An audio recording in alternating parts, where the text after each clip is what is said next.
정치권 상황에 하이킥을 날리는 속 시원한 정치 토크쇼 거침없이 하이킥 시작합니다. 최진봉 성공회대 교수, 장성철 대구 가톨릭대 특임교수 스튜디오에 직접 나오셨습니다. 두 분 어서 오세요. 안녕하세요. 네, 오늘 방송 역시 유튜브로 생중계되고 있습니다. 유튜브 댓글도 저희가 실시간으로 다 확인을 하고 있으니까요. 유튜브에서 표창원의 뉴스 하이킥을 검색해서 들어와 주시면 감사하겠습니다. 조금 전에 이재명 후보 최측근 모임으로 꼽히는 7인의 멤버라고 알려졌던 김병욱 민주당 의원과 인터뷰를 했습니다. 이재명 정부에서는 이 7명의 측근들 절대로 임명직 맞지 않겠다 이런 선언을 했죠.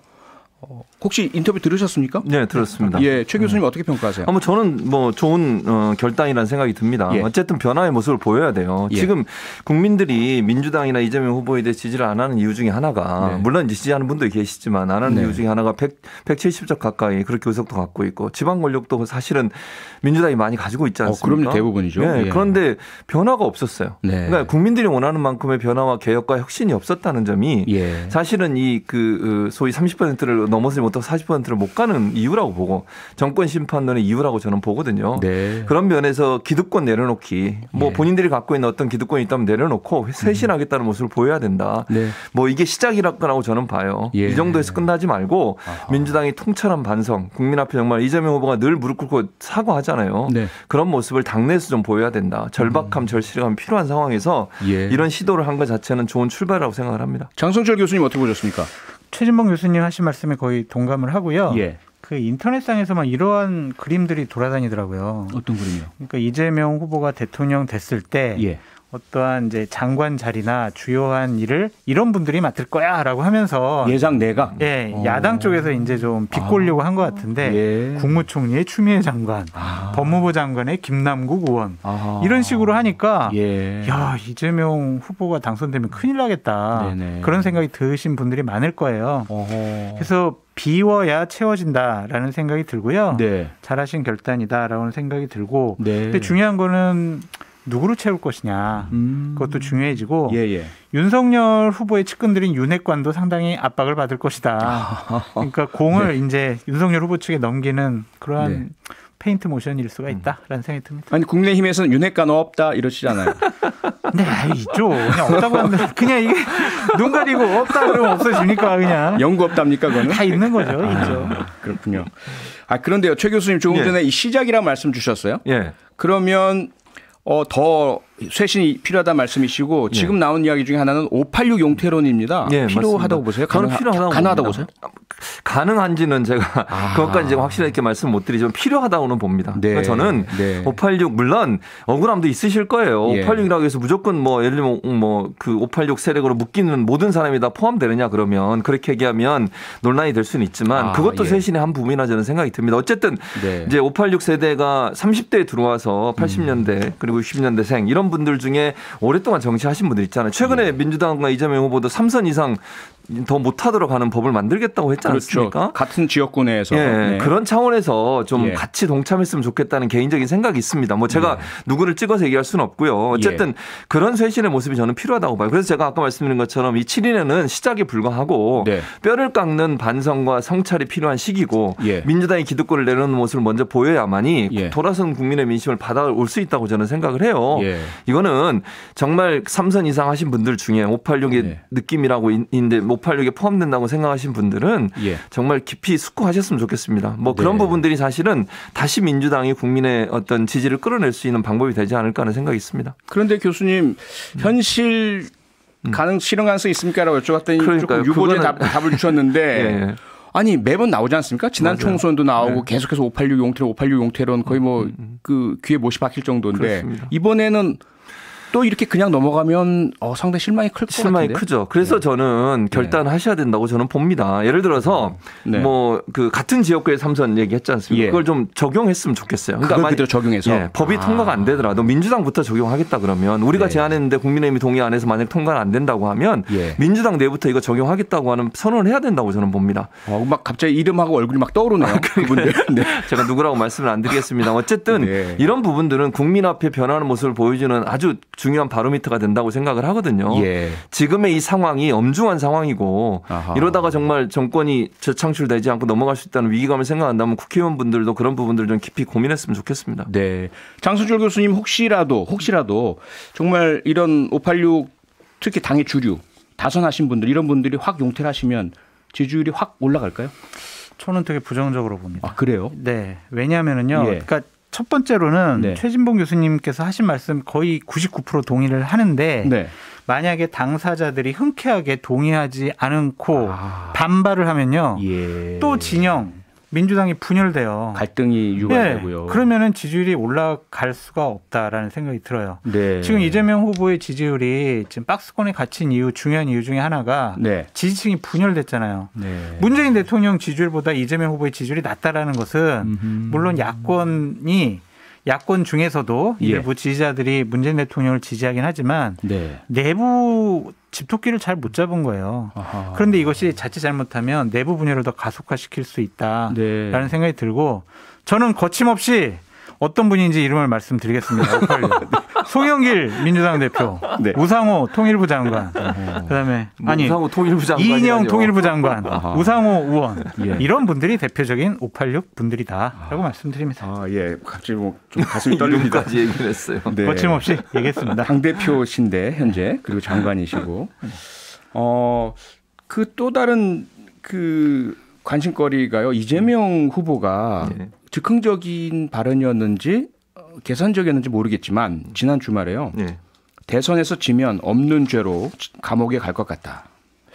상당히 좀 그 파장이 여러 방향으로 일고 있습니다. 어떻게 평가하십니까? 그러니까 저는 이게 이제 이런 거죠. 이재명 후보 입장에서는 검찰의 권력, 네. 그러니까 검찰 권력이 예를 들면 별건 수사라든지 아니면 뭐 의도적으로 어떤 수사를 한다는 이런 부분에 대한 비판이 좀 있지 않았습니까? 그 네. 부분을 저는 지적한 거라고 생각해요. 없는 제도 만들어서 이게 저는 키라고 보는데. 의도는 그런데 네. 영향은요? 그러니까 영향도 저는 그렇게 간다고 보는데 야당은 이제 그거를 자꾸 이제 대장동으로 엮는데 그런 예. 의도를 얘기한 게 아니고 네. 이게 이제 공포 정치를 하고 있다 또는 뭐 검찰 사실은 이제 검찰 출신들이 윤석열 후보 캠프에 많이 계시거든요. 물론 그렇죠. 뭐 검찰 출신이 많다고 해서 그게 뭐 부정적이다 마다 이런 얘기 하기는 좀 그렇지만 사실은 사실이죠. 그렇죠. 예. 사실이니까. 그래서 예. 검찰 세력이 예전에 있었던 여러 가지 국민적 비판을 받았던 부분에 대한 지적인 것이고 네. 이제 어쨌든 좀 세게 얘기를 한 거죠. 이재명 후보 입장에서는 검찰이 권력을 잡았을 때 네. 혹시나 검찰이 예전에 했던 잘못된 행동들이 반복되고 예. 또 하나는 이게 어디하고 연결이 되면 김건희 씨 발언하고도 연결이 돼요.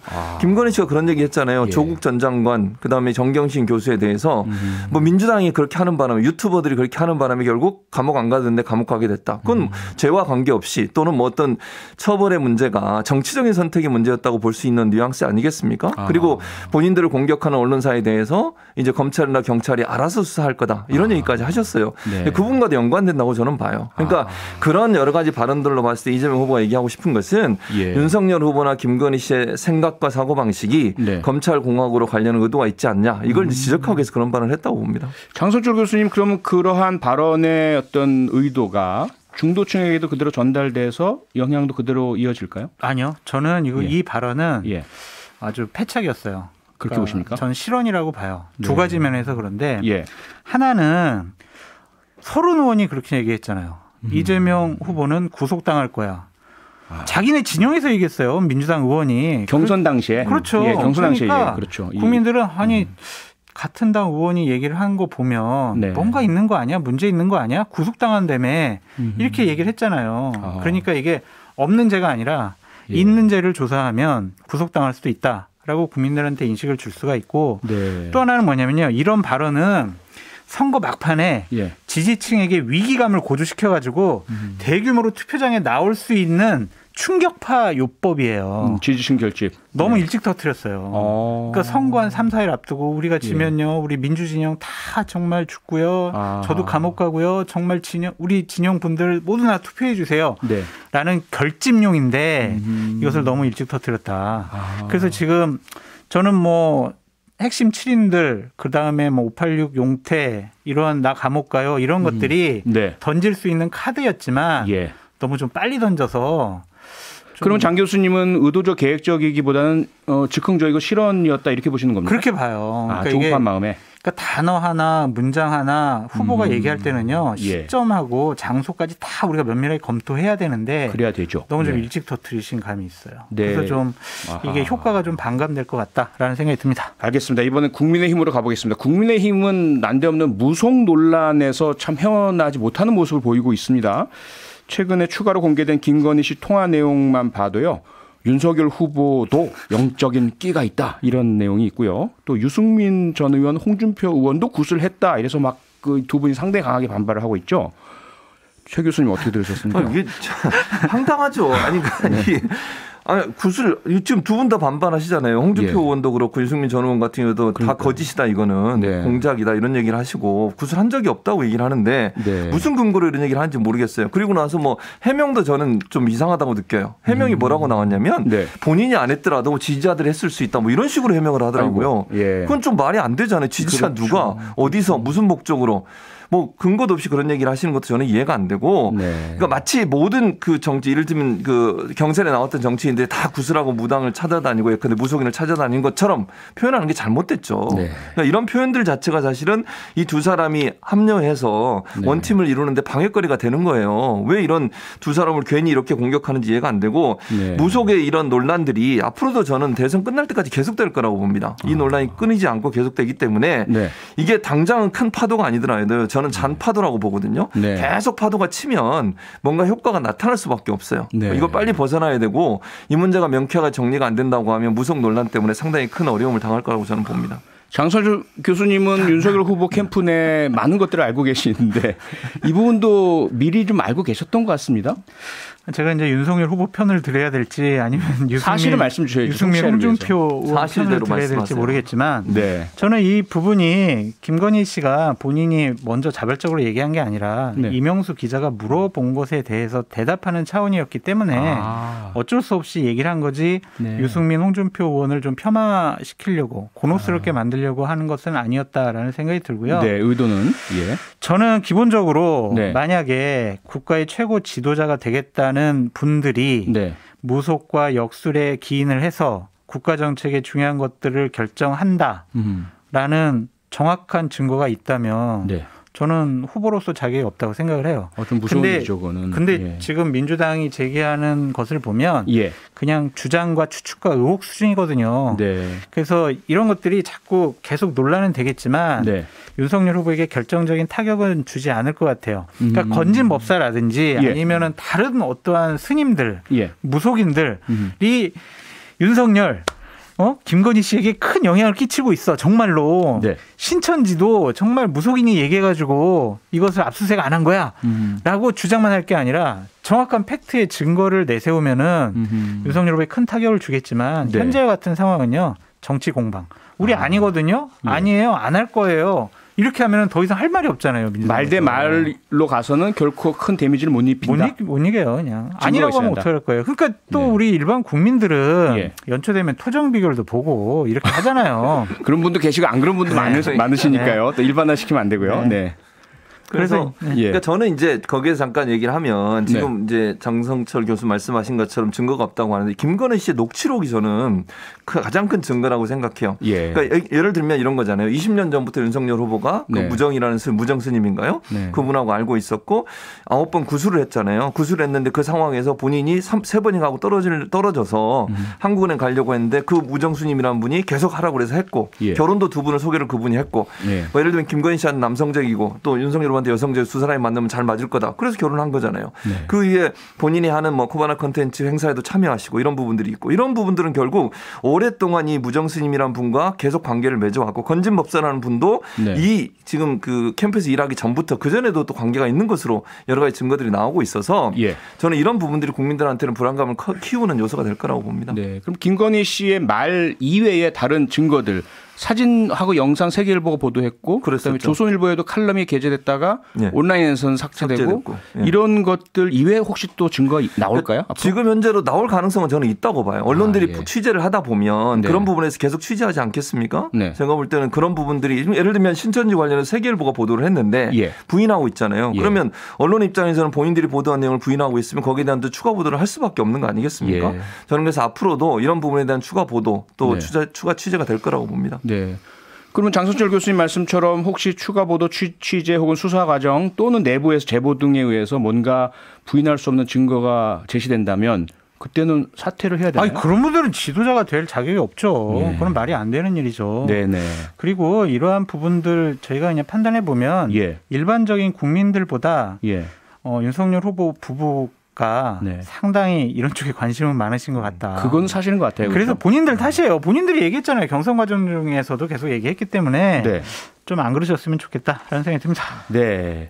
자, 이제 윤석열 후보에게 남은 또 하나의 가장 큰 과제 중에 하나는 홍준표 의원과의 원팀입니다. 이거 포기하고 그냥 치고 나가는 게 나을까요? 아니면 계속해서 노력해서 원팀을 만들어야 할까요? 홍준표 후보의 입장은 이런 것 같아요. 예. 그러니까 다른 기자분들한테 뭐라고 얘기를 하셨냐면 예. 윤석열 후보와 윤석열 후보 측에서 어떻게 하는지 네. 두고 보자.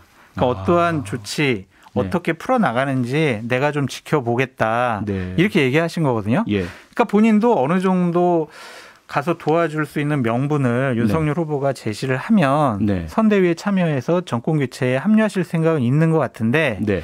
현재처럼 그냥 뭐 홍준표 후보 없어도 우리는 선거 이겨요. 이런 식이면은 가장 큰 게 지금 상당히 좀 마음이 상하시고 자존심이 상하신 것이 그 인사 관련 사천을 한 듯이 구태라는 표현까지 들으시고 이 부분에 대한 뭔가 뭐 사과, 그렇죠. 책임자에 대한 어떤 조치 이게 없다면 그게 가능할까요? 그렇죠. 최소한 권영세 의원이 예. 좀 사과나 네. 좀 사죄 표현을 해야 될 것 같다는 생각이 들고요. 네. 뭐 윤석열 후보께서 또 홍준표 후보를 따로 만나셔가지고 오해 푸시고 네. 한 팀 돼서 대선 승리를 위해서 서로 노력하는 모습을 보이는 게 중요하다. 빨리 두 분이 만나라 제발. 그렇게 시간이 말씀드리고 없잖아요. 싶어요. 지금 며칠 안 남았지 않습니까? 네, 그래도 설 때라도 이렇게 만나셔가지고. 설 때라도. 네. 최 교수님은 어떻게 보세요? 그러니까 저는 예. 좀 어려울 거라고 보는데요. 아, 그렇습니까? 일단은 아까 네. 장 교수 잠깐 얘기했는데 그 다른 얘기가 중요해 뒤에 부분이 묻혀서 넘어갔는데 그게 뭐냐면요. 예.